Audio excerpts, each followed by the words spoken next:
सर्वभावांतरक्षिदे वंदितु सर्वसिद्धे ध्रुवमचलमणो ववम गतिं पत्ते बोछामि समय पाहुर निर्मोह सुध केवली भणिदम।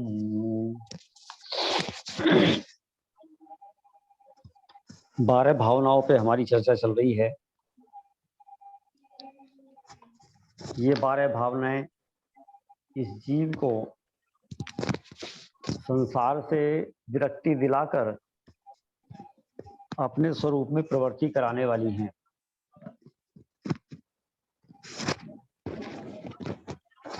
इन 12 भावनाओं के चिंतन से कसाय मंद तो होती ही हैं और संयोग और बाह्य पदार्थों की अनित्यता, अक्षणता, असारता और उनकी दुख रूपता भासित होती है। जब तक इन संयोगों की अनित्यता ख्याल में नहीं आएगी तब तक अपने स्वरूप में स्थिरता नहीं हो सकती। बाहर से दृष्टि हटे इसकी मुख्यता से ज्ञानी जीव निरंतर 12 भावनाओं का चिंतन करते हैं। क्रम से है हम चर्चा करते हुए कल एकत्व भावना पर हम पहुंचे थे। एकत्व भावना में पेज नंबर 64 है।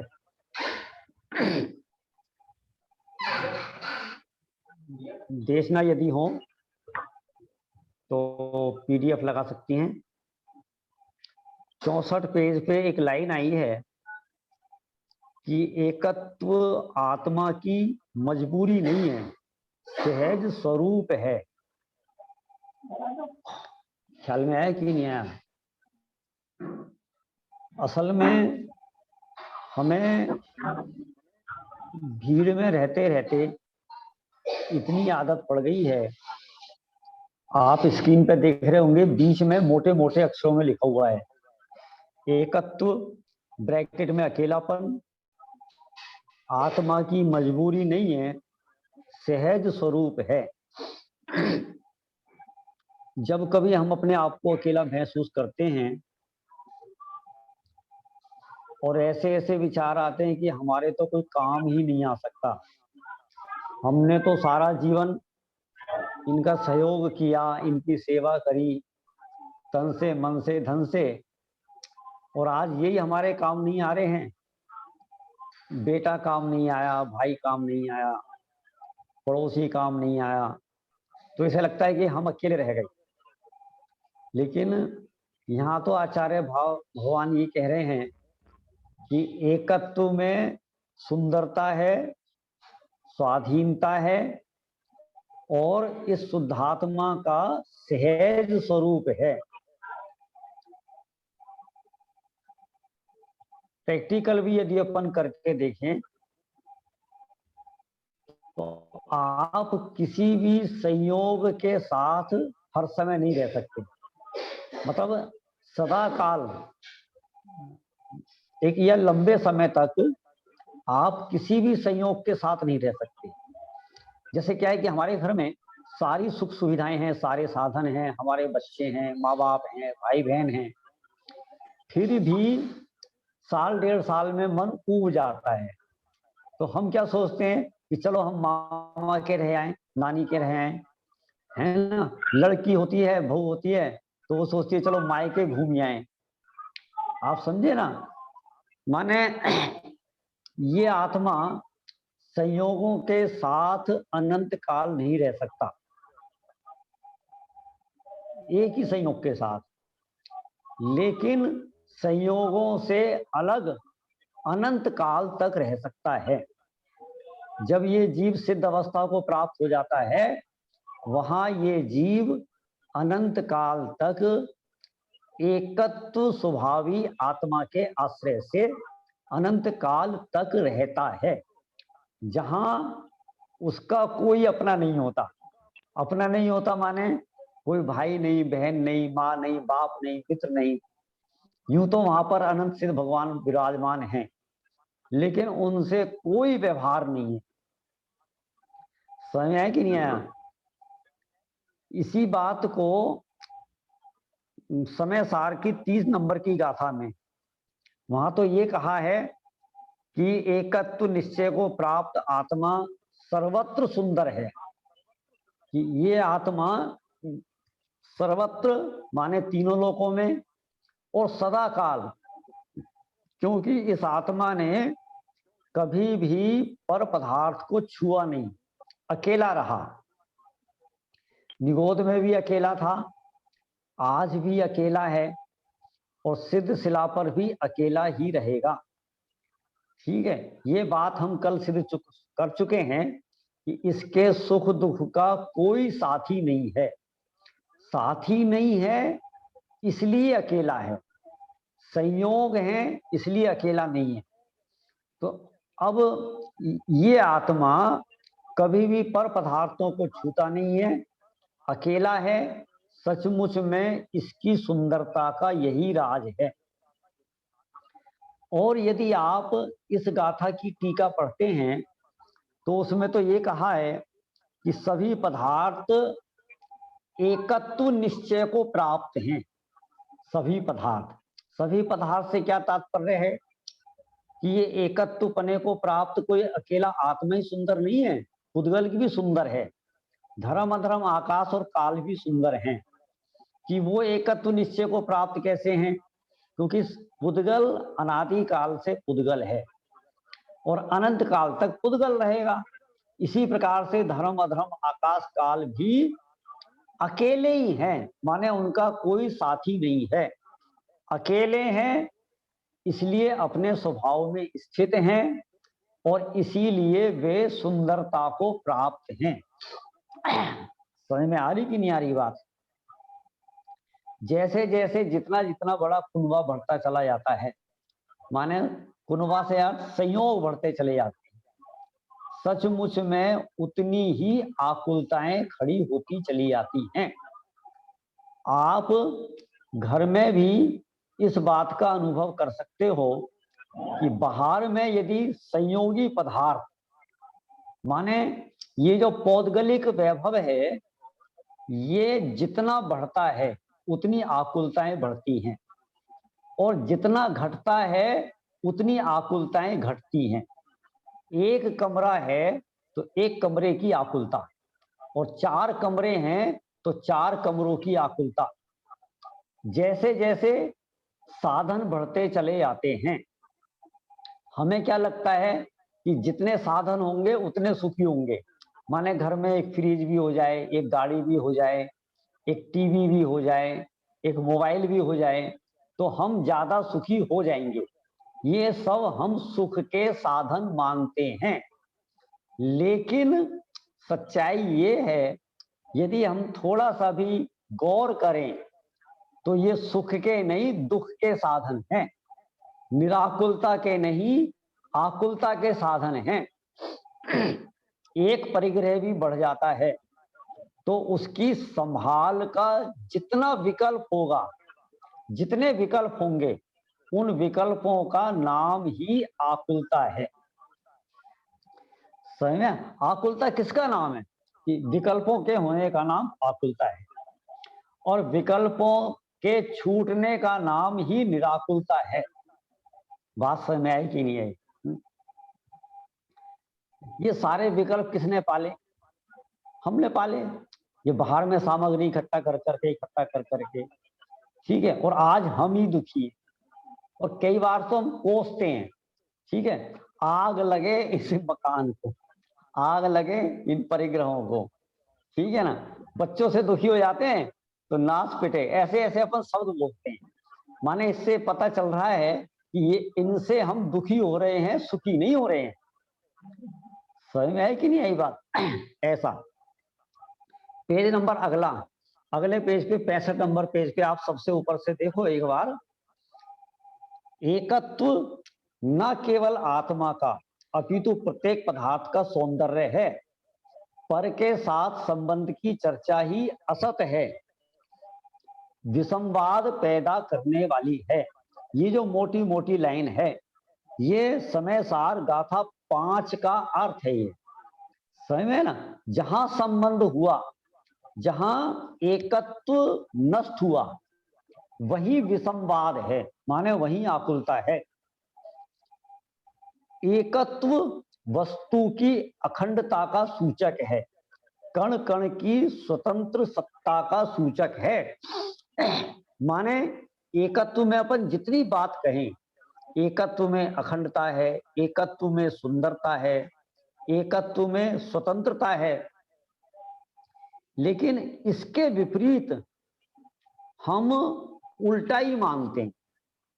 क्या उल्टा मानते हैं? कि भाई घर में सब लोग होंगे तो हमारे को थोड़ा सुख हो जाएगा, ये सहयोग कर देंगे हमारा। ये हमारा भ्रम है। ये जीव अकेला रहकर, ठीक है, और अपने स्वरूप का आश्रय लेकर जितना स्वतंत्र और सुखी हो सकता है, उतना स्वतंत्र और सुखी पर के आश्रय से 3 काल में कभी हो नहीं सकता। बात समझ में आ रही कि नहीं आई? ये बात तो आप नोट कर लेना। क्या कहा? ये जीव अकेला रहकर या एकत्व स्वरूपी शुद्धात्मा को प्राप्त करके जितना स्वतंत्र और सुखी हो सकता है, उतनी स्वतंत्रता, उतना सुखी एक पदार्थ के अवलंबन से भी नहीं हो सकता। समझ में आई कि नहीं आई बात? यदि ये जीव अपने स्वभाव से बाहर आकर अपने एकत्व को छोड़ के बाहर में यदि पंच परमेष्ठी का भी अवलंबन लेता है, उनका भी यदि आश्रय लेगा, तो परम सुखी नहीं हो सकता, शाश्वत सुखी नहीं हो सकता। ये बात आप स्वीकार करते हो कि नहीं करते हो? बोलो हाँ कि ना। समझ में आ रहा है कि नहीं आ रहा? ऐसा है। अभी इस भूमिका में देव, शास्त्र, गुरु, पंच परमेष्ठी, परमात्मा, 24 तीर्थंकर, 20 तीर्थंकर, इनके आश्रय लेने की मनाही नहीं है, मनाही नहीं है। अभी तो आपको पूरे भाव से, मनोयोग पूर्वक, बुद्धि पूर्वक, प्रयत्न पूर्वक आपको देव, शास्त्र, गुरु का आश्रय लेना चाहिए। लेकिन एक दिन ऐसा आएगा कि हम अपने आप में परिपूर्ण होंगे, ताकतवर होंगे, तो उस समय हमें इनका आश्रय भी छोड़ना पड़ेगा, और छोड़ना ही चाहिए। समझ में है कि नहीं? ऐसा लेखक ने इसी पेज पर बहुत ही सुंदर लाइनें लिखी हैं। क्या कहना चाहते हैं वो शिक्षा दे रहे हैं। ये लेखक की 2 लाइनें हैं। ले दौलत प्राण पिया को, तुम मुक्ति न जाने पाओगे। सबसे नीचे की लाइनें हैं, है ना? सबसे नीचे की लाइन हाईलाइट कर सकते हो। ले दौलत प्राण पिया को, तुम मुक्ति न जाने पाओगे। यदि एकाकी चल पड़े, नहीं तो यहीं खड़े रह जाओगे। ऐसा दौलत को, प्राणों से प्यारी पत्नी को लेकर, इकलौते बेटे को, अपने शरीर को साथ लेकर यदि मोक्ष जाना चाहते हो, अरे हम अपने शरीर की और कुटुंबीजन की क्या बात करें। हमारे सामने तो उदाहरण है, 5 पांडव थे, तो 5 पांडव व्यवहारिक रिश्ते में सगे भाई थे, 5 पांडव। समझ में कि नहीं है? और जब उन पर उपसर्ग हुआ तो छोटे 2 भाइयों को एक हल्का सा विकल्प आया। क्या विकल्प आया? कि सहचारी मुनिराजों का क्या हो रहा होगा, बस इतना सा। ठीक है, इतना सा विकल्प या इतना सा राग उनकी मुक्ति में बाधा बन गया। समझ में है कि नहीं है? 3 भाई, 3 सगे भाई अपने 2 छोटे भाइयों को साथ नहीं ले जा सके। बताओ, तो ले दौलत प्राण पिया को तुम मुक्ति न जाने पाओगे। अगली लाइन देखो, यदि एकाकी चल पड़े, समझ में है कि नहीं है?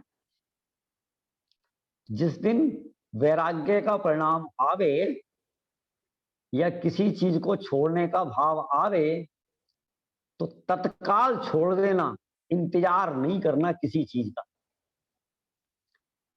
समझ में है कि नहीं है? कोई बात नहीं, अपन कल कर लेंगे, कल छोड़ देंगे, ऐसा नहीं, क्योंकि कल के परिणाम की कोई गारंटी नहीं है। समझ में है कि नहीं है? तो एकाकी चल पड़े, नहीं तो खड़े यहीं रह जाओगे। वैसे इसकी आगे की 2 लाइन और भी हैं, ठीक है, यहां तो नहीं लिख पाए हैं, पेज नंबर 67 कर देना वैसे आगे। तो इसकी आगे की 2 लाइन क्या है? अरे तुम रोते क्यों हो, आगे की 2 लाइन बता रहा हूं। अरे तुम रोते क्यों हो, एकत्व तुम्हारा साथी है, लो चलो चैतन्य राज, आया ऐरावत हाथी है। क्या कहा? ये रोता है, क्यों रोता है? अरे कोई साथ नहीं दे रहा, कोई साथ नहीं दे रहा। सही में है कि नहीं है? कोई साथ होता तो अच्छा रहता। हमारा शिखर जी जाने का बड़ा मन है, परंतु क्या करें, कोई साथ नहीं मिल रहा। हमारा पूजा कराने का बड़ा मन है, कोई साथ नहीं मिल रहा। समझ में है कि नहीं आया? तो बड़ी अच्छी पंक्तियां हैं, अरे तुम रोते क्यों हो, तुम्हारा कोई साथी नहीं है, एकत्व तुम्हारा साथी है, लो चलो चैतन्य राज, आया ऐरावत हाथी है। और एक अच्छा पॉइंट है, पेज नंबर 67 पे नीचे से आप तीसरा पहरा देखो, आपको यह शिकायत है कि, ठीक है, सब लोगों को दिखाई दे रहा होगा, और स्क्रीन पे जूम करके आप मोटा भी कर सकते हो स्वयं अपने आप भी, ठीक है, देखने के लिए। क्या कहा? आपको ये शिकायत है कि सुख दुख जीवन मरण सब कुछ आपको अकेले ही भोगने पड़ते हैं, कोई सगा संबंधी भी साथ नहीं देता। क्या आपकी यह शिकायत उचित है? अब इस पे थोड़ा सा विचार करके देखो, हमारी जो शिकायत है, जीवन मरण सुख दुख, इसमें हमारा कोई साथ नहीं देता। अब एक बात सोचो, वैसे लेखक ने आगे खुलासा किया है, 10 शॉर्ट में आपको बता देता हूं। अब मरण में कोई साथ नहीं दे रहा, क्या आप चाहोगे कि हमारे साथ हमारा बेटा भी मरे, हमारा साथ दे, हमारे साथ हमारी पत्नी भी मर जाए? कौन चाहेगा ऐसा? या जन्म लेने में हमारे पूरे परिवार का जन्म एक साथ होना चाहिए। जब एक साथ जन्म होगा तो उसमें माँ बाप भाई बहन पत्नी बेटा, इसका व्यवहार कैसे हो सकता है? और देखो, हमारे पेट में दर्द हो रहा है, क्या हम ये चाहेंगे कि हमारे साथ हमारी माँ भी तड़पनी चाहिए, हमारे साथ हमारा बेटा भी तड़पना चाहिए? अरे ये तो बड़ी सुंदर वस्तु व्यवस्था है कि आप अकेला, ठीक है ना, अवतरे जन्मे मरे अकेला हुए। समझ में है कि नहीं है? कम से कम अकेले का दुख है ना, यदि हमारे साथ हमारे सहयोगी हमारे परिवार वाले भी तड़पे तो उसमें आकुलता और अधिक होगी, ख्याल में? और एक बात हमने बताई थी, जिसको साथ पसंद होता है, ठीक है ना, हर काम में साथ पसंद होता है, तो इस साथ पसंद की भावना से ये जीव कहां जाता है? निगोद में। क्यों? निगोद में साथ जन्मना है, साथ मरना है, ठीक है ना, एक जैसा सबको शरीर मिलता है, एक जैसा ही उनका खान पान होता है, साथ उनका श्वासोच्छ्वास होता है। तो इतना सा अज्ञान का परिणाम हमें निगोद ले जा सकता है। इसलिए हमें एकत्व में सुंदरता भासित होनी चाहिए, एकत्व में आनंद है, सही में स्वाधीनता है, स्वतंत्रता है। और सुनो, ये जो आज जितना भी दुख हो रहा है, जितनी भी तकलीफ हो रही है, काय को हो रही है, क्योंकि हम एकत्व में रहना नहीं जानते, एकत्व में हमने रहना नहीं सीखा। अभी किसी का भी सही वियोग होता है, एक का वियोग हो या आकुलित हो गए, रोना चालू, तड़पना चालू। अब क्या होगा हमारा, अब हमारा क्या होगा? समय है कि नहीं आई बात? देखो, सही मायने में तो 8 वर्ष की उम्र में ये जीव परिपक्व हो जाता है। कोई कुछ कह रहा है क्या? किसी का स्पीकर ऑन है, वो बंद कर लेना, ठीक है ना? क्या कहा? ये जीव समझना चाहे, सुलझना चाहे, तो 8 वर्ष में इतनी लायकात ले लेता है कि ये जीव भेद विज्ञान की ताकत पैदा कर सके। समझ में क्या? कोई मेरा नहीं है, मैं किसी का नहीं हूं, खत्म बात। समझ में? अरे कोई मेरा नहीं है। देखो, पता है क्या है, कोई मेरा सहयोग करे, इसके बाद पराधीनता होती है। पराधीनता, कैसी पराधीनता होती है? ये विकल्प खड़ा रहता है कि अब हमें भी इनका थोड़ा सा सहयोग करना चाहिए। कभी आप एक काम करना कि मेरे घर आना और मैं आपको 1 कप चाय पिलाऊंगा, बस 1 कप चाय पिलाऊंगा, ठीक है ना? अब आपको इतना सा सहयोग, ठीक है, सालों सताता रहेगा, यार पंडित जी के घर गए थे, चाय पी के आए थे, हमारा भी कुछ फर्ज बनता है। हमारा भी कुछ फर्ज बनता है, हमारा माने एक इतना सा दूसरे के द्वारा किया गया सहयोग हमारी स्वाधीनता को नष्ट कर देता है। है ना? जब कोई हमारे काम नहीं आ सकता, ठीक है, तो हमें भी तो किसी के काम आने की जरूरत नहीं रही ना, किसी के काम आने की जरूरत नहीं रही। सिद्ध शिला पर एक सिद्ध भगवान किसी दूसरे का सहयोग करते समय तो अपना सुख छोड़कर उन्हें भी उनका सहयोग करने का भाव आता और सारी स्वतंत्रता खंडित हो जाती, सारी स्वाधीनता खंडित हो जाती। समय की नहीं, कोई मेरे काम नहीं आ सकता, इसका मतलब ये है हमें भी तो किसी के काम आने की कोई जरूरत नहीं है ना। ऐसा नहीं होता? कई बार क्या है, उसने अपने बेटे की शादी में हमें नहीं बुलाया। अब ये बात अलग है, हम ये बात रोते रोते कहते हैं, दुखी होकर कहते हैं, अच्छा हुआ हम भी छूट गए, हम भी नहीं बुलाएंगे, है ना? अब हाँ, हम भी नहीं बुलाएंगे, तो अब देखो हम भी एक काम से स्वतंत्र हो गए, तुमने नहीं बुलाया, हम भी छूट गए, हम भी आजाद हो गए, हम भी नहीं बुलाएंगे, ठीक है ना? तो कोई हमारे काम नहीं आ सकता, तो हम भी किसी के काम। हम छोड़ चले है लोक लोक तभी लोकांत विराजे क्षण में जा, निजलोक हमारा वासा हो सो कांत बने। हम छोड़ चले यह लोक तभी लोकांत विराजे क्षण में जा, ठीक है, माने वहां ऐसा कह रहा है कि भैया हम ये लोक छोड़कर चले गए, ठीक है, क्यों छोड़ के चले गए और कहां कहां कहां चले गए, कहां चले गए? हम छोड़ चले यह लोक तभी, और कहां चले गए? लोकांत, लोकांत माने लोक के अंत में, माने एक कोने में जाकर बैठ गए। सिद्ध भगवान ये नहीं कि कहीं बीच में बैठ जाते, कहीं स्वर्ग में चले जाते, सर्वार्थ सिद्धि में जाकर बैठ जाते, है ना, सौधर्म इंद्र के बराबर में कहीं कोई ऐसी जगह देख लेते जहां डिस्टरबेंस नहीं होता, वहां बैठ जाते। तुम बिल्कुल अकेले इस कोने में जाकर बैठ गए।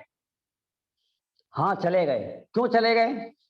इसलिए चले गए, जग में ना हमारा कोई था, हम भी न रहे जग के साथी। जाओ, जब तुम हमारे नहीं तो हम भी तुम्हारे नहीं, खत्म बात। इसलिए हमने बिल्कुल ऐसी जगह चले गए जहां कोई संबंध ही नहीं किसी से, कोई लेना देना नहीं। अरे ऐसे सेल्फिश जिसको कहते हैं, सेल्फिश, ठीक है ना, स्वार्थी, स्वार्थी। हम कहते ठीक है तू हमारे काम में ना, तू जाता है जितना बड़ा स्वार्थी बनता है ना, ठीक है हम भी चले, आज के बाद तेरा मुंह नहीं देखें, आज के बाद तेरे घर ही नहीं आए, तो जैसे हम उससे किनारा कर लेते हैं, तो ऐसे सिद्ध भगवान ने मान लो किनारा कर लिया, सारे जगत से किनारा कर लिया, और वो रूठ के चले चले गए। और एक कोने में जाकर बैठ गए। बच्चा रूठ जाता है तो कहाँ बैठेगा, कभी बीच में नहीं बैठेगा, समझे ना, बिल्कुल कोने में जाके बैठेगा। ख्याल में है? तो सिद्ध भगवान रूठे और रूठ के वो ऐसे कोने में जाकर बैठे कि उस कोने से कभी अब वापस आएंगे ही नहीं। ऐसा हम तो कहते हैं कि आप भी रूठो ना, क्या दिक्कत है, हम भी रूठेंगे और रूठ कर अकेले कोने में जाकर बैठ जाओ, ऐसा। ठीक है ना। तो ये जो हमारी शिकायत है कि कोई हमारा साथ नहीं देता, ये हमारी शिकायत व्यर्थ है, व्यर्थ। अब हम अगले ही भावना की तरफ चलते हैं। अगली हमारी भावना है अन्यत्व भावना। ये एकत्व भावना और अन्यत्व भावना, ये दोनों है ना, एक सहचारी टाइप हैं, ठीक है, परस्पर में विरोधी जैसी भी लगती हैं, और ये एक सिक्के के दो पहलू जैसे हैं। देखो, एकत्व भावना माने पॉजिटिव थिंकिंग, और अन्यत्व भावना निगेटिव थिंकिंग। अब पॉजिटिव पॉजिटिव माने क्या है, देखो एकत्व भावना ये कहती है तू ऐसा चिंतन कर कि ये मैं हूं, बस, ये तो हो गई एकत्व भावना। तो अन्यत्व भावना क्या है, ये मैं नहीं हूं, खत्म बात, ये मैं हूं और ये मैं नहीं हूं, बस। अब इतना इतना सा चिंतन करना है तेरे को इन दो बारे भावनाओं, इन दो भावना, एकत्व भावना में और अन्यत्व भावना में, बता देंगे, है ना। ऐसा, मैं एकाकी एकत्व लिए सब ही आते, ठीक है, सब एकत्व को लेकर आते हैं, तन धन को साथी समझाता पर ये भी छोड़ चले जाते। फिर अब निगेटिव, मेरे ना हुए ये मैं इनसे, मेरे ना हुए ये मैं इनसे, अति भिन्न अखंड निराला हूं। देखो पूजा अपन रोज करते हैं और पूजा की ये पंक्तियां लगभग लगभग सभी को याद होंगी, लेकिन इनकी जो गहराई है, जो गंभीरता है, जो मर्म है ना, वो चिंतन से ही हमारे ख्याल में आएगा। मेरे ना हुए, ये शिकायत मत करो, आप मत शिकायत करो, कोई हमारे काम नहीं आता, कोई हमारे काम, मेरे ना हुए, अरे मेरे नहीं हुए माने ये मेरे हो नहीं सकते, ये स्वाधीनता है, ठीक है ना। क्यों, मैं इनसे अति भिन्न अखंड और निराला हूं, इसलिए ये मेरे नहीं हो सकते। क्यों, कभी आप शिकायत करते हो क्या, यार ये भंगी चूड़े चमार कभी हमारे हो ही नहीं सकते, होते ही नहीं, नालायक, हम इनको इतना अपना कहते हैं। अरे नालायक, तू किनको अपना बनाना चाहता है, तू कहां और ये कहां, अरे तू जैन है, उत्तम कुल वाला है, और तू इनको अपना बनाना चाहता है। तो ऐसी तू चेतन है, चेतन राजा है, ज्ञानवान है, तू शुद्धात्म है, तू बना बनाया भगवान है, तू इन जड़ पदार्थों को अपना बनाना चाहता है, नालायक कहीं है, किनको अपना बनाना चाहता है? अत्यंत भिन्न अखंड निराला हूं, निज में पर से अन्यत्व लिए, ये है ना, ये अन्यत्वपना, इनसे भिन्नपना मेरा स्वभाव है। जो पर को छू जाए वो लोहा, और जो पर को छुए नहीं, किसी को ना छुए, उसका नाम सोना है। पर के साथ मिल जाए, पानी को छू जाए, पानी से प्रभावित हो जाए, उसका नाम लोहा। और जो न पानी को छूता है, न पानी से प्रभावित होता है, पानी को टच नहीं करता, उसका नाम सोना। अब सोच लो तुम्हें क्या चाहिए, लोहा बनना है, लोहा कहलाना है कि सोना कहलाना है। अत्यंत भिन्न अखंड निराला हूं, निराला। पता है, आत्म भक्ति, शुद्धात्म भक्ति आनी चाहिए। देवसाल गुरु की भक्ति करते हैं अपन, कभी आत्मा की भक्ति की नहीं करते। ये आत्म भक्ति है, अपनी भक्ति है। मैं इस सारे जग से निराला तत्व हूं, निराला, अद्भुत हूं, अद्भुत हूं। मेरे जैसा इसमें तीन लोक में कोई दूसरा है नहीं, ऐसा लगना चाहिए। क्यों नहीं है मेरे जैसा, क्योंकि मेरे लिए सुख का कारण, सुख देने वाला, मेरा ईश्वर, मेरा भगवान है ना, मेरा आश्रय स्वरूप, वो मेरा शुद्धात्मा है, बाकी और कोई नहीं है, ऐसा लगना चाहिए। इसका नाम है आत्म भक्ति, आत्म कीर्तन। समय सार में अमृत चंद्राचार्य ने पहले कलश में किसको नमस्कार किया? बोलो, आदिनाथ को किया कि महावीर भगवान को किया? देव को किया कि शास्त्र को किया? गुरु को किया? बीज तीर्थंकर, किसको नमस्कार किया? बताओ। उन्होंने शुद्ध आत्मा को नमस्कार किया। वाह, नमः समय सारा है। ऐसा ख्याल में है ना? तो अन्यत्व भावना, ठीक है। तो एकत्व भावना माने ये मैं हूं, और अन्यत्व भावना माने ये मैं नहीं हूं।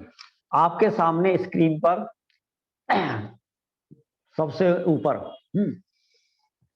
जिस देह में आत्म रहे वह देह भी जब भिन्न है, तब क्या करें उनकी कथा जो क्षेत्र से भी अन्य है भिन्न परिजन भिन्न पुरजन, भिन्न ही धन धाम है भिन्न भगिनी भिन्न जननी, भिन्न ही प्रिय वाम है।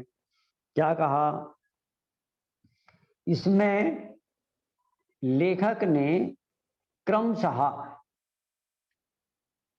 निकटवर्ती से दूरवर्ती की तरफ जाते हुए अपने से भिन्नता दिखाई है। सबसे नजदीक में तो देह है। वो ये कह रहे हैं, जिस देह के साथ इस आत्मा का एक क्षेत्रावगा संबंध है। देखो, इस शरीर से अलग माता पिता भाई बहन रिश्तेदार पड़ोसी मकान दुकान, इन सब को आप 1 मिनट में छोड़ के जा सकते हो, त्याग कर सकते हो आप इनका। दीक्षा का भाव आएगा तो अपन क्या करेंगे? मकान दुकान लाड़ी गाड़ी स्त्री पुत्र भाई बहन माँ बाप, इन सबको अपन छोड़ के चले जाएंगे। क्या देह छोड़ के जाई जा सकती है? ये इस देह को भी अपन इस घर में छोड़कर और अपन जंगल में चले जाएं? नहीं है संभव, ठीक है। तो इस देह के साथ एक क्षेत्रावगा संबंध है। एक क्षेत्रावगा माने जहां आत्मा के प्रदेश है वहां देह के भी है, ठीक है ना? तो वही कह रहे हैं, जब ये देह भी भिन्न है, तब क्षेत्र से भिन्न पदार्थ माने क्षेत्र से जो अन्य हैं, माने जो परिजन हैं माने परिवार वाले हैं, पुरजन माने नगर वाले माने पड़ोसी हैं, या धन धान्य है, पत्नी है, माँ है, ये सब तो हमारे क्षेत्र से भिन्न हैं। तब ये हमारे कैसे हो सकते हैं? तब ये आत्मा के कैसे हो सकते हैं? ऐसा आगे देखो, अनुज अग्रज सुत सुता प्रिय सुहृद जन सब भिन्न हैं, ये शुभ अशुभ संयोग जा चित्त वृत्तियां भी अन्य हैं, सोन्मुख चित्त वृत्तियां भी आत्मा से अन्य हैं, चैतन्य में ध्रुव आत्मा गुण भेद से भी भिन्न है। उत्तरोत्तर स्थूलता से सूक्ष्मता की ओर जा रहे हैं। अब क्या यहाँ पहली लाइन में क्या कहा? अनुज अग्रज, छोटा भाई हो बड़ा भाई हो, सुत सुता बेटा हो बेटी हो, प्रिय सुहृद प्यारा कोई मित्र हो, ये सब भिन्न हैं। और अब इससे भी नजदीक कि आत्मा में पाए जाने वाली शुभाशुभ चिद वृत्तियां माने शुभाशुभ भाव, शुभाशुभ रागादि भाव, आत्मा में पाए जाने वाले क्रोधादि भाव, ये भी आत्मा से अन्य हैं। देखो तो सही, अन्यत्व भावना कितनी उत्तम है और उत्कृष्ट है ना। ये परिजन पुरजन देह परिवार ये तो भिन्न है ही, लेकिन आत्मा में जो शुभाशुभ भाव हैं, अशुभ भाव है, वो तो भिन्न है ही, लेकिन शुभ भाव भी आत्मा से भिन्न है। आत्मा से भिन्न है माने आत्मा का नहीं है और आत्मा के काम आने वाला नहीं। नोट कर लेना हृदय की डायरी में। क्या कहा? ये जो शुभ भाव हैं ये आत्मा से भिन्न है, ऐसा चिंतन करना। ठीक है, तो क्या कहा? आत्मा के नहीं है और आत्मा के काम आने वाले नहीं। जब मेरे ही नहीं है तो मेरे क्या काम आ सकते हैं? ये शुभ भाव। क्या गजब की बात है।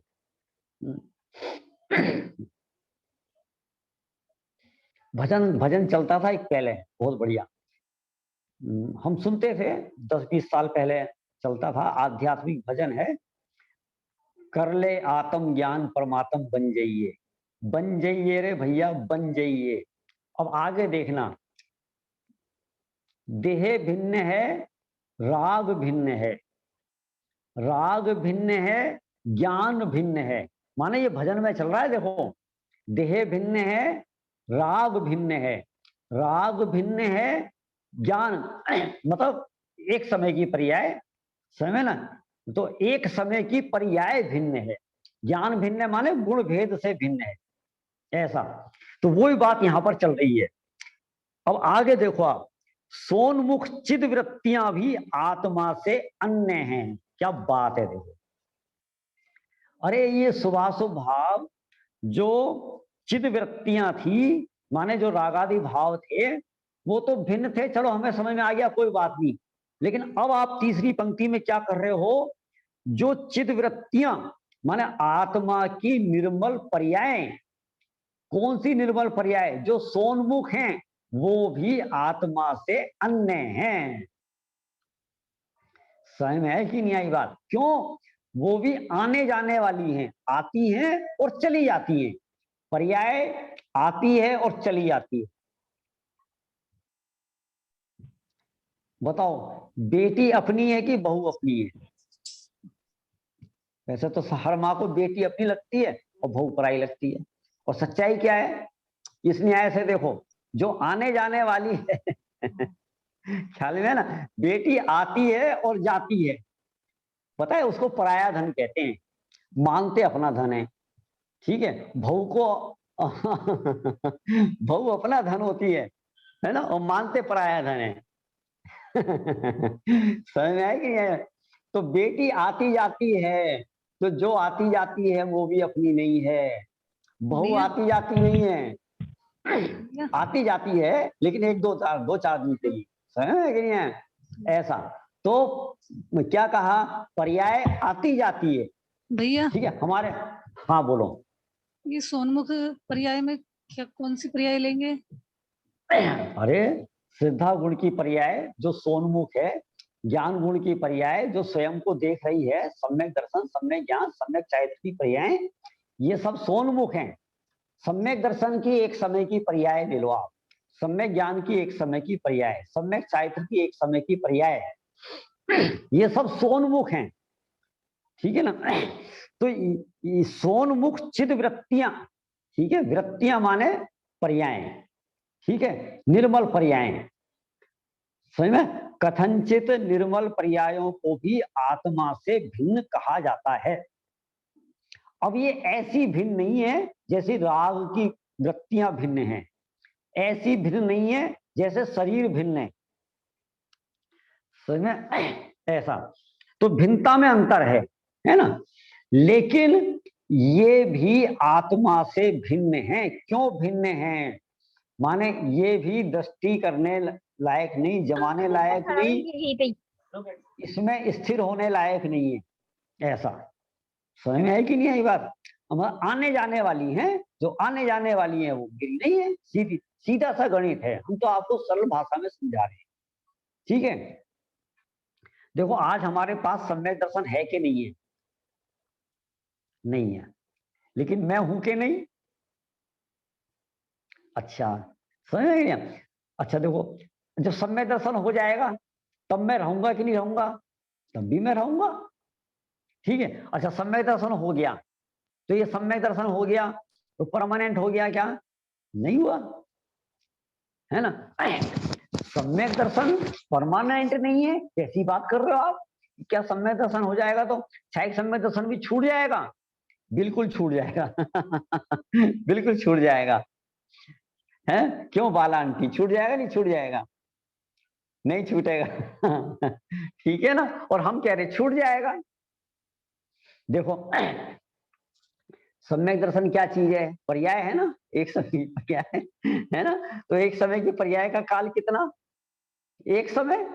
अब बताओ वो छूटेगा नहीं छूटेगा? आप कैसे कह रहे हो? अब देखो इसका समाधान कल शाम को जिन्होंने सुलभ जी की क्लास ली होगी, ठीक है, तो कल वो आपसे एक बात पूछ रहे थे कि देखो जो हमें कल याद था वो भी आज हमारे को याद है कि नहीं, तो पर्याय जैसी की तैसी टिकी हुई है कि नहीं है? तो सब लोग जवाब नहीं दे पा रहे थे, ठीक है ना। तो कितना प्यारा जवाब है। सिद्ध पर्याय है तो हमेशा रहने वाली है? नहीं। केवल ज्ञान की पर्याय हमेशा रहने वाली है? नहीं। क्षयिक सम्यक दर्शन की पर्याय हमेशा रहने वाली है? नहीं। वैसी की वैसी होती है, वही की वही नहीं होती। समझ में आया कि नहीं आया? वही की वही नहीं होती, माने क्षयिक सम्यक दर्शन की एक समय की पर्याय नियम से छूट जाती है। हमारा कहने का मतलब कि इतना सा है। समझ में आया कि नहीं आया? ऐसा, क्योंकि वो पर्याय हैं। अब जो छूट जाए, ठीक है, जब ये निर्मल पर्याय नहीं थी मैं तब भी था, और आज जब ये निर्मल पर्याय हैं मैं तब भी हूं, और जब इन निर्मल पर्यायों का भी एक समय बाद छूट जाएंगी, बिछो हो जाएगा, मैं तब भी रहने वाला हूं। इसलिए इनको आत्मा से अन्य कहा जा रहा है। समझ में आई कि नहीं आई बात? पता है ये बातें जिनको समझ में आती होंगी उनको कितना आनंद आता होगा, ये हमें पता है। जिसको एक समय की पर्याय से भी भिन्नता भाषित हो गई, तो फिर देह से भिन्नता भाषित होने में कितनी देर लगेगी, और फिर पुत्र आदि से मित्र आदि से भिन्नता भाषित होने में कितनी देर लगेगी, और उनसे भिन्नता भाषित जब हो गई तो कितनी पीड़ा रह गई, कितनी तकलीफ रह गई, कितना दुख। अब आप ये पूछ सकते हो कि सम्यक दृष्टि ज्ञानी जीवों के परिवार में जब किसी का वियोग होता होगा तो उन्हें तकलीफ होती कि नहीं होती है? उन्हें तो तकलीफ नहीं होती होगी। तकलीफ होती भी है और नहीं भी होती। पता है अनंतानुबंधी संबंधी तकलीफ नहीं होती, श्रद्धा के लेवल पर तकलीफ नहीं होती, है ना। गहरी गहरी तकलीफ नहीं होती है, हाय हाय हाय हाय वाली तकलीफ नहीं होती है। समझ में है कि नहीं है? जो अनंत संसार का अनुबंध कराए इतनी तकलीफ नहीं होती, आत्महत्या कर ले इतनी तकलीफ नहीं होती, जहर खा ले इतनी तकलीफ नहीं होती, देवसास गुरु का आश्रय छोड़ दे इतनी तकलीफ नहीं होती है। यहाँ तो क्या होता है कि जरा सा सर में दर्द भी होता है ना तो सबसे पहले स्वाध्याय छूट जाता है, तो कितनी तकलीफ हो रही है इसको बताओ, और कुछ नहीं छूटेगा, है ना। तो इसकी पीड़ा ज्यादा है, इसको पीड़ा ज्यादा है ना। और सम्यक दृष्टि का पता है ऐसे ऐसे उदाहरण हैं, शायद धनंजय कवि का था ना, सांप ने काट लिया था, किसी ने आकर समाचार दिया कि सांप ने काट लिया, तुम्हारा बेटा मर गया। पूजा कर रहे थे, पूजा करते रहे, पूजा छोड़ के भागने का भाव नहीं आया, और पत्नी नाराज हो गई। ठीक है, और देखो कहानी में मेरे से कहीं गलती हो सकती है, आप सुधार लेना। मेरे ख्याल से पत्नी नाराज हो गई, उठाया बच्चा और मंदिर में ले आई और वहां लाके पटक दिया कि तुम्हारी पूजा में आग लगे, तुम पे बेटा नहीं देखा जा रहा, ऐसी पूजा किस काम की। और सहज भाव से पूजा करते रहे, पूजा समाप्त हुई, बाहर आके गंदों तक लगाया, बेटा ठीक हो गया। उनको बेटे के वियोग की तकलीफ नहीं होती क्या? होती। लेकिन बावलेपन जैसी तकलीफ नहीं होती, माने ये तो बावला हो जाता है। समझ में है कि नहीं आया? ऐसा क्या कहा? सोनमुख चिद वृत्तियां भी आत्मा से अन्य हैं। ये लाइन सबको समझ में आ गई कि नहीं आ गई? चैतन्य में ध्रुव आत्मा गुण भेद से भी भिन्न है। समझ में? अब और आगे की बात, यानी जो एक समय की पर्याय हैं तो वो तो भिन्न है ही, लेकिन गुण भेद भी किसी अपेक्षा से पर्याय, जहां भेद खड़ा हो गया तो वो पर्याय के खाते में चला जाता है। भेद भेद में क्या है? भेद के विकल्प में ये जीव अपने स्वरूप से च्युत हो जाता है, इसलिए वो खतरनाक है। भेद में आनंद नहीं आ सकता, भेद में स्वरूप में गुप्त नहीं हो सकता, अपने स्वरूप में स्थिरता नहीं हो सकती, चंचलता रहती है, और जहां चंचलता होगी वहीं वहीं आकुलता होगी। समझ? हम जैसे खीर का उदाहरण देते हैं, ठीक है?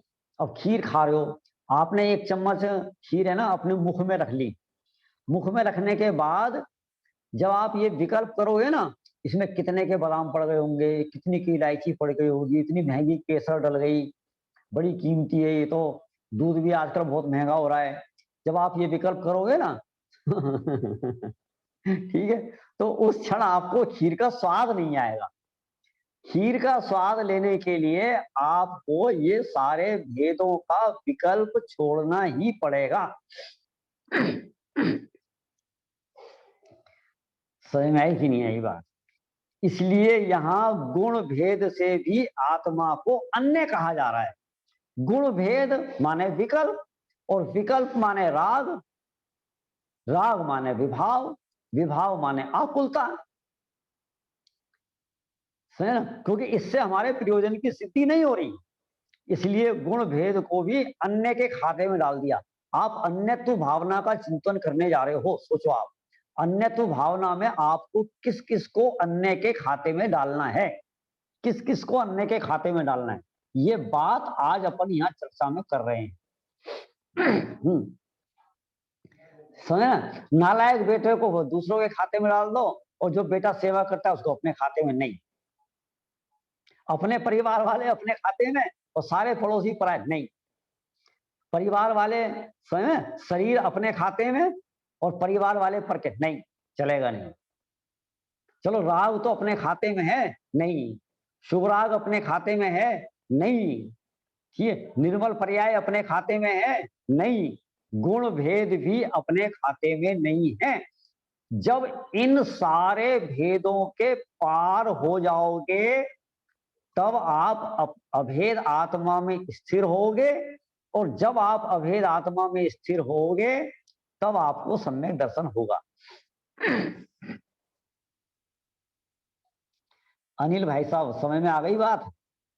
है ना? स्थूलता से सूक्ष्मता की तरफ चले अपन, है ना? बाहर से हटते चले जाना है, हटते चले जाना है, हटते चले जाना है, ये भी अन्य, ये भी अन्य, ये भी अन्य, बस बस ये। अब जब जो लास्ट में बचेगा वो मैं हूं, है ना? और ये मैं हूं, बस फटाक से उसको देख लो, उसमें डूब जाओ, उसमें स्थिर हो जाओ, हो गया सम्यक दर्शन।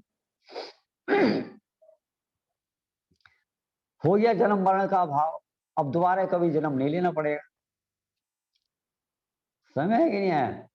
वो जो लेना पड़ेगा ना तो उसमें भी इतना खेद नहीं बरतेगा, अंतिम जन्म होगा। समझ में आया कि नहीं आया? भैया हाँ जी। साध्य सुनते हैं और करते हैं तभी मजा आता है, उसके बाद वो मजा कहाँ चला जाता है। देखो क्या है कि जब हम किसी चीज के लिए 24 घंटे में 1 घंटा देते हैं, ठीक है, और बाकी 23 घंटे हम दूसरी तरफ देते हैं, तो इसलिए मजा गायब होगा ही होगा। जैसे एक कुम्हार के यहाँ से अपन सूखा घड़ा लेकर आए और रोज उसमें 1 बूंद पानी डालें। रोज कितना पानी डालना है? 1 बूंद। वो घड़ा कब गीला हो जाएगा? अब हम 1 ही बूंद पानी डालते हैं 24 घंटे और उसे धूप में रख रखा है अपन ने। 5 इंद्रियों के विषयों की धूप में रख रखा है, राग की धूप में जला रहे हैं अपन, समझ में ना? और शिकायत क्या कर रहे हैं कि ये घड़ा गीला नहीं होता, हम क्या करें? इसलिए हमें अपने स्वाध्याय की, अपने चिंतन की, अपने भेद विज्ञान की, 12 भावनाओं के चिंतन की मात्रा को बढ़ाना पड़ेगा। जब हम ये मात्रा बढ़ाएंगे, जितनी देर हम है ना हमारे परिणाम मतलब विशुद्ध होते हैं, है ना, भीगते हैं। अब क्या 1 घंटे में भीगते हैं और 23 घंटे में सूख जाते हैं। समझ में ना? एक बात। दूसरी बात मैं ये कहना चाह रहा हूं, आपने एक बात कही कि 1 घंटा सुनते हैं तो उसमें हमें बड़ा मजा आता है। ये आपका शुभ लक्षण है। पता है, अनंत जीवों को तो इस चर्चा में आनंद आता ही नहीं है। जिनको ये चर्चा सुहाती है और इसमें आनंद आता है, गारंटी से वो जीव अल्पकाल में भगवान बनने वाले हैं, गारंटी। ये तो बड़ी खुशी की बात है। आज इतने सारे लोगों का समागम मिला, जिनको तत्व अच्छा लग रहा है, जिनको सुनवाणी सुनना अच्छा लग रहा है, वो कितने भाग्यशाली जीव हैं। मैं तो कहता हूं उनको दुखी होना ही नहीं चाहिए, उन्हें तो हर्ष मानना चाहिए। उनको चक्रवर्ती जैसा पुण्य का उदय मिला, चक्रवर्ती जैसा। समझ में है कि नहीं है? हमें जिन शासन मिला, जिनवाणी मिली, साधर्मी भाई बहन मिले, ठीक है, उनका इतना बड़ा परिवार होता है कि घर में किसी का वियोग हो जाए तो उनकी पीड़ा नहीं होती है। है कि नहीं है? और फिर हमारे पास इतनी बड़ी ताकत है, इतनी बड़ी ताकत है कि जिसके बल पर हम सब कुछ पा सकते हैं, सब कुछ पा सकते हैं। अनादिकाल से आज तक हमने खोया खोया है, लेकिन आज जब ये पर्याय अपने को मिली है, देवशास्त्र गुरु का समागम मिला है, जिनवाणी मिली है, साधर्मी भाई मिले हैं, तो इसमें तो हमें सब कुछ पाने का अवसर आया है। समझ में है कि नहीं है? ऐसा स्वाति उत्तर मिल गया? हाँ, मिल गया। उत्तर मिल गया आपको? Good, very good. ठीक है, चलो अब आगे देखो, समय हो रहा है। भैया एक और साथ दे नहीं सकते तो फिर झूठी दिलासा क्यों देते हैं लोग? कैसी झूठी दिलासा? हम तुम्हारे साथ हैं, हिम्मत रखो। पता है, अभी हम जानते हैं कि इस भूमिका वाले जीव अभी कमजोर हैं, इनको है ना राग है, इनको कसाय है, ठीक है। तो हम सामने वाले के परिणामों को स्थिर करने के लिए, ठीक है, एक तो ये जीव पहले से ही भयभीत है, ये देह ना छूट जाए, ये परिवार ना छूट जाए, ये पैसा ना चला जाए, और हम ये कहने लगे भैया ये तो सब चला ही जाएगा, तो वो परिणाम से मतलब डिगमगा जाएगा। तो हम उसको सांत्वना देते हैं, ये हमारा कर्तव्य है, ये हमारा फर्ज बनता है कि हम जिस प्रकार से सामने वाले के परिणामों को स्थिर करें, है। हाँ, तो क्या कहना चाहिए? घबराओ नहीं, है, ठीक हो जाएगा, सब बढ़िया होगा। समझ में है कि नहीं है? बस क्या दिक्कत है? तो इसलिए इसको अपन झूठ के खाते में नहीं डालेंगे, ठीक है। और फिर भावों से तो सब साधर्मी एक दूसरे के निमित्त रूप में सहयोगी होते हैं, निमित्त रूप में सच्चे साथी हमारे देवशास्त्र गुरु इस जगत में, सच्चे साथी हमारे साधर्मी हैं। समझ में है कि नहीं है? तो ये साथी साथ नहीं देंगे तो और कौन देगा? मैं व्यवहार की भाषा में बात कर रहा हूं। कल तो अभी अपन ने ये कहा था कि जग में हमारा कोई साथी नहीं है, ठीक है ना। तो ये अपन व्यवहार की भाषा में बात कर रहे हैं, ऐसा। तो इसलिए कथनचित झूठ है और कथनचित झूठ नहीं है, क्योंकि हमारा प्रयोजन सामने वाले को दुखी करने का नहीं है, हमारा प्रयोजन तो सामने वाले को सुखी करने का है। तो सामने वाले को सुखी करने के प्रयोजन से हम कदाचित थोड़ा सा आंशिक झूठ भी बोल दें, पता है जो डॉक्टर होते हैं डॉक्टर, तो डॉक्टरों को पहला पाठ पढ़ाया जाता है। क्या पढ़ाया जाता है? बीच में किसी का माइक खुल रहा है, कृपया ध्यान दे रहे हैं, बीच में डिस्टरबेंस हो रहा है। तो क्या कहा, डॉक्टर को पहला पाठ ये पढ़ाया जाता है, कदाचित तुम्हें ये दिख जाए कि इसकी बीमारी असाध्य है और अब ये बचेगा नहीं, तो उसको ये स्ट्रिक्टली कहा जाता है, तुम्हें कभी डायरेक्ट मरीज को ये नहीं कहना, उसे तो तुम्हारे कुछ नहीं हुआ, कुछ भी नहीं हुआ है, अभी देखना 2 दिन में तुम अपने पैरों पे भागते नजर आओगे, अरे तुम्हें तो अभी बहुत 100 साल तुम्हारी आयु है। तो वो ऐसा ऐसा दिलासा दे रहा है। तो उसका प्रयोजन झूठ बोलने का है या उसको समझ में आया कि नहीं, उसके परिणामों को स्थिर करने का, ऐसा। ठीक है ना? चलो समय तो बिल्कुल हो गया है। हाँ जी, हाँ जी। जब आप में समझ में आता है, बाद में हम पढ़ते हैं, हमें समझ नहीं आता, तो फिर क्या है, क्या करें?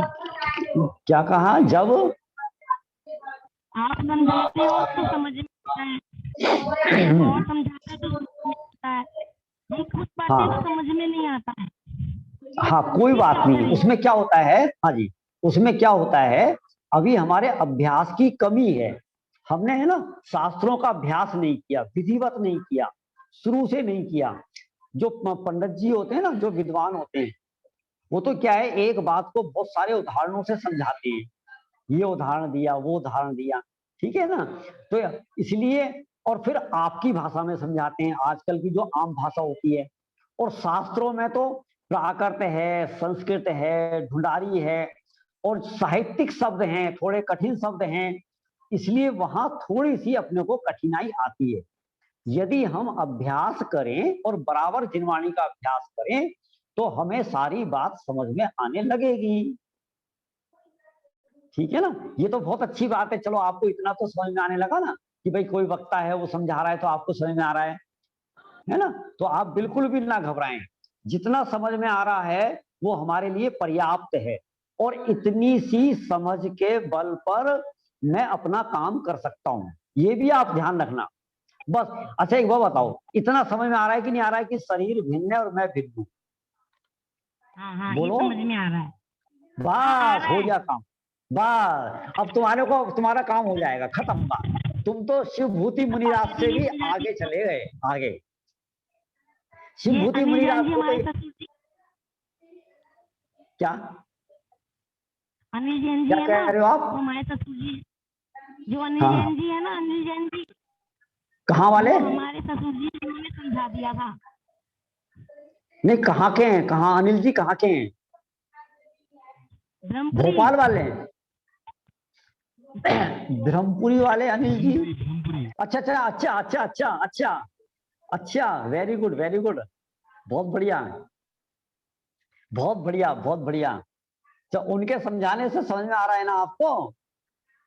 हाँ, फिर भूल अरे जाते हैं हम, फिर भूल जाते हैं, ये छोड़ दो आप, कोई बात नहीं, उसकी चिंता मत करो आप। जब वो समझाते हैं और उस समय आपको समझ में आता है, ये बहुत बड़ी बात है, बहुत बड़ी बात है।